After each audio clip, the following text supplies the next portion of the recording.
এই মাছকে তো অনেক রকমভাবে রান্না করা যায়, তো আমি আজকে যেভাবে রান্না করছি এইভাবেই তোমরা রান্না করে দেখো, খেয়ে তারপরে আমার কমেন্ট বক্সে এসে কমেন্ট করবে কেমন লেগেছে। তো প্রথমে মাছটা কেটে ধুয়ে পরিষ্কার করে নিয়েছি, তারপর পরিমাণ মতো লবণ, হলুদ, লঙ্কা গুঁড়ো, আদা বাটা, রসুন বাটা এবং পেঁয়াজ বাটা, সর্ষের তেল সব কিছু দিয়ে ভালো করে ম্যারিনেট করে নেব মাছটা।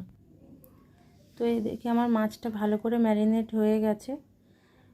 এবার মাছটা আমি রান্না করব, তার জন্য কড়াটা হাই হিটে গরম করে নিয়েছি।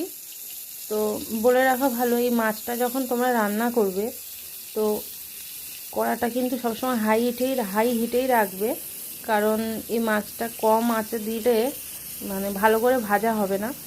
তো সেই জন্য হাই হিটে দেবে রান্না করার সময়।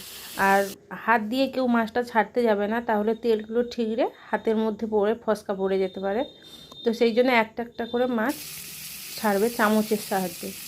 তো এবার দেখো মাছগুলো আমি একে একে দিয়ে দিয়েছি। এক পিঠ হয়ে গেছে, এবার আর এক পিঠ ভালো করে উল্টে দেবো। খুন্তির সাহায্যে হালকা করে উল্টাতে হবে, খুব তাড়াতাড়ি এই মাছটা উল্টাতে যাবে না, তাহলে ভেঙে যেতে পারে। তো সেই জন্য খুব সাবধানে এই মাছটাকে উল্টাতে হবে।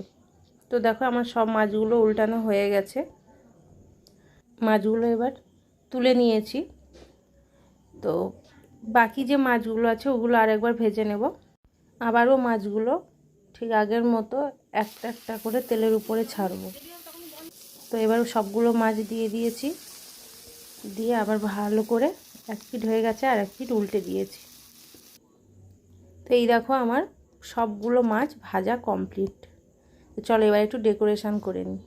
গরম গরম ভাতে শুধু এই মাছ ভাজা যদি থাকে তাহলে আর কিছুই লাগবে না। আজ তবে আসি, দেখা হচ্ছে পরবর্তী ভিডিওতে।